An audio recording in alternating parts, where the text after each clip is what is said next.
Salam kekasih Tuhan, bertemu kembali pada pembacaan firman. Tetap semangat dan bersuka cita. Semoga Bapak Ibu sehat selalu dalam lindungan Tuhan. Sebelum membaca firman, kita berdoa terlebih dahulu. Janganlah engkau menganggap dirimu sendiri bijak, takutlah akan Tuhan dan jauhilah kejahatan. Tuhan Yesus yang Maha Suci, Maha Dahsyat, Maha Mulia, kami datang sujud bersimpuh di bawah kaki-Mu. Kuduskan, sucikan setiap kami, Aba Bapa. Urapi Roh Kudus kami dengan seluruh pendengar yang mendengarkan firman-Mu. Terangi hati dan pikiran kami saat membaca firman. Kami mulai pembacaan firman ini hanya di dalam nama Tuhan Yesus yang perkasa, maha besar. Haleluya, amin. 2 Raja-Raja 23. Pembaharuan yang dilakukan Yosia. Sesudah itu raja menyuruh orang mengumpulkan semua tua-tua Yehuda dan Yerusalem.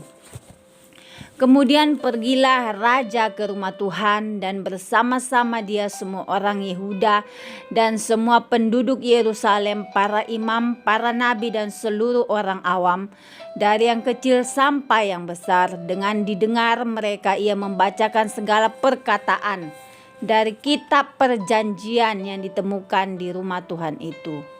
Sesudah itu berdirilah raja dekat tiang dan diadakannya perjanjian di hadapan Tuhan untuk hidup dengan mengikuti Tuhan dan tetap menuruti perintah-perintahnya, peraturan-peraturannya dan ketetapan-ketetapannya dengan segenap hati dan dengan segenap jiwa, dan untuk menepati perkataan perjanjian yang tertulis dalam kitab itu, dan seluruh rakyat turut mendukung perjanjian itu.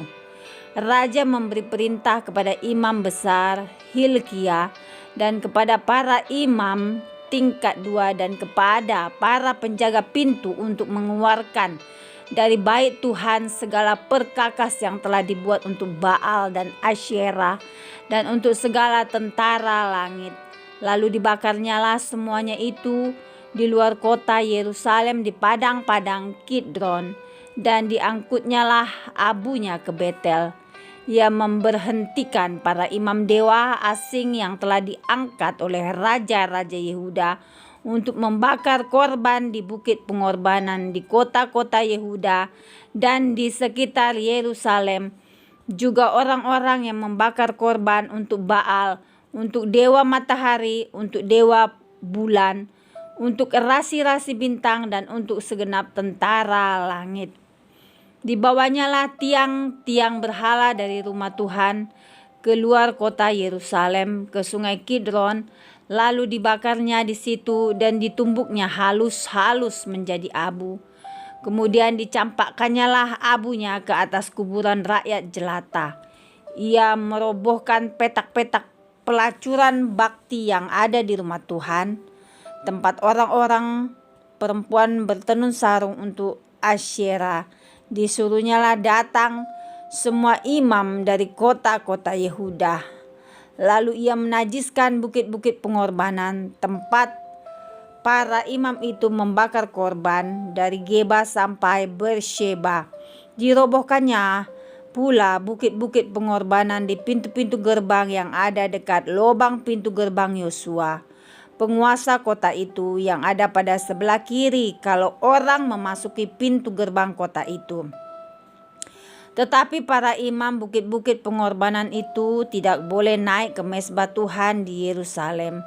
Hanya mereka boleh memakan roti yang tidak beragi di tengah-tengah saudara-saudara mereka. Ia menajiskan juga Tofet yang ada di lembah Ben Hinon, supaya jangan orang mempersembahkan anak-anaknya sebagai korban dalam api untuk dewa Molok. Dibuangnyalah kuda-kuda yang ditaruh oleh raja-raja Yehuda untuk dewa matahari di pintu masuk ke rumah Tuhan dekat bilik Natan Melek, pegawai istana yang tinggal di gedung samping. Juga kereta-kereta dewa matahari dibakarnya dengan api.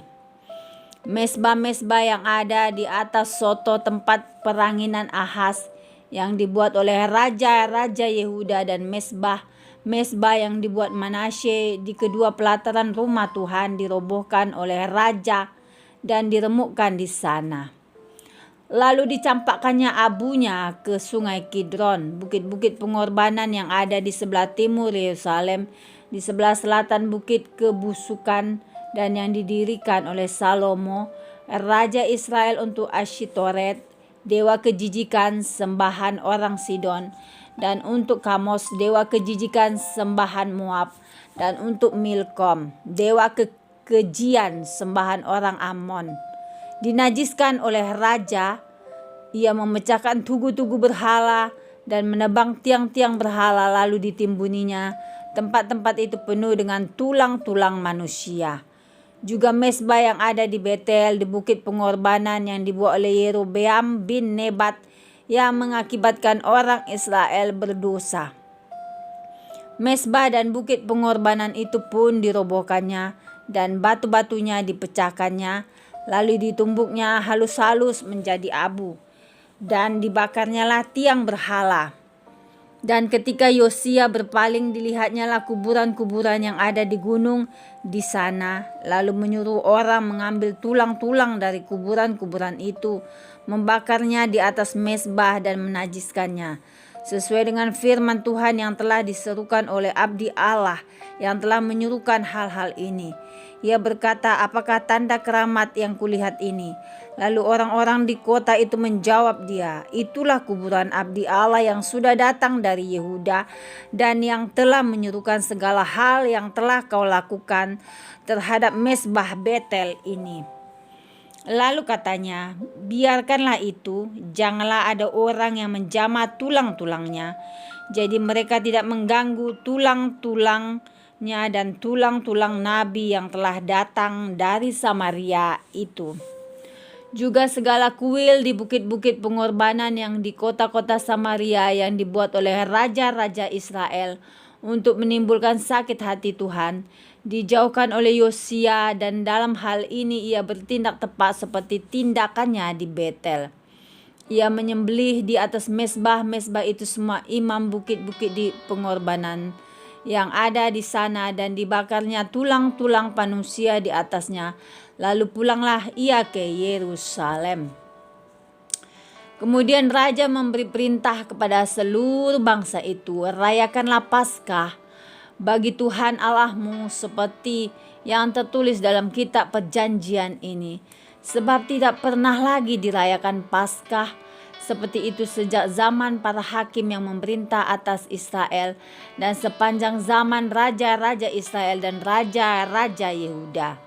Tetapi barulah dalam tahun ke-18 zaman Raja Yosia, Paskah ini dirayakan bagi Tuhan di Yerusalem.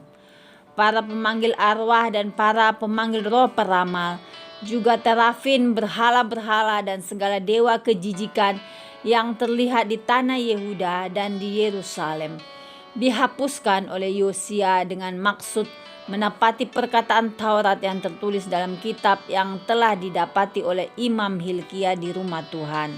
Sebelum dia tidak ada raja seperti dia yang berbalik kepada Tuhan dengan segenap hatinya, dengan segenap jiwanya, dan dengan segenap kekuatannya, sesuai dengan segala Taurat Musa, dan sesudah dia tidak ada lagi bangkit lagi yang seperti dia.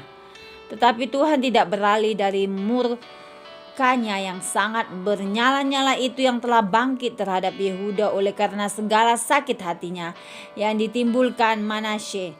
Lalu berfirmanlah Tuhan, juga orang Yehuda akan kujauhkan dari hadapanku seperti aku menjauhkan orang Israel, dan aku akan membuang kota yang kupilih ini, yakni Yerusalem dan rumah ini. Walaupun aku telah berfirman tentangnya, namaku akan tinggal di sana. Selebihnya dari riwayat Yosia dan segala yang dilakukannya, bukankah semuanya itu tertulis dalam kitab sejarah raja-raja Yehuda? Dalam zamannya itu majulah Firaun Neko raja Mesir melawan raja Asyur di tepi sungai Efrat. Raja Yosia pergi menghadapi dia, tetapi Firaun membunuhnya di Megido segera sesudah ia melihatnya.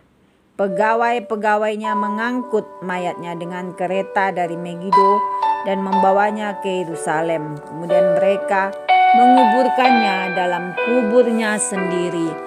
Maka rakyat negeri itu menjemput Yoas anak Yosia, mengurapi dia dan mengangkat dia menjadi raja menggantikan ayahnya. Yoahas raja Yehuda. Yoahas berumur 23 tahun pada waktu ia menjadi raja, dan 3 bulan lamanya ia memerintah di Yerusalem. Nama ibunya ialah Hamatul binti Yeremia dari Libna. Ia melakukan apa yang jahat di mata Tuhan, tepat seperti yang dilakukan oleh nenek moyangnya. Firaun Neko mengurung dia di Riblah di tanah Hamat supaya jangan ia memerintah di Yerusalem. Lagi Firaun membebankan kepada negeri itu denda sebesar 100 talenta perak dan 10 talenta emas. Firaun Neko mengangkat Eliakim anak Yosia menjadi raja menggantikan Yosia ayahnya dan menukar namanya dengan Yoyakim. Tetapi Yoahas dibawanya Yoahas tiba di Mesir dan mati di sana. Yoyakim memberi emas dan perak itu kepada Firaun, tetapi ia menarik pajak dari negeri supaya dapat memberi uang itu sesuai dengan titah Firaun. Ia menagih emas dan perak itu dari rakyat negeri, dari setiap orang menurut jumlah ketetapan pajaknya, untuk memberikannya kepada Firaun Neko. Yoyakim raja Yehuda. Yoyakim berumur 25 tahun pada waktu ia menjadi raja, dan 11 tahun lamanya ia memerintah di Yerusalem. Nama ibunya ialah Zebuda binti Pedaya dari Rumah. Ia melakukan apa yang jahat di mata Tuhan, tepat seperti yang dilakukan oleh nenek moyangnya. Amin. Terima kasih Tuhan Yesus yang Maha Baik. Kami sudah memperdengarkan dan mendengarkan firman hari ini. Berkati para pendengar channel YouTube ini. Berikan kesehatan, rezeki, kekuatan iman yang baru dalam menjalani kehidupan hari ini. Kuasa darah Yesus menembus kami untuk terus maju membaca, merenungkan serta melakukan firman-Mu. Terpujilah Engkau Yesus, Raja di atas segala raja. Terima kasih Tuhan. Allah Tuhanku itu kekuatanku. Ia membuat kakiku seperti kaki rusa. Ia membiarkan aku berjejak di bukit-bukitku. Amin.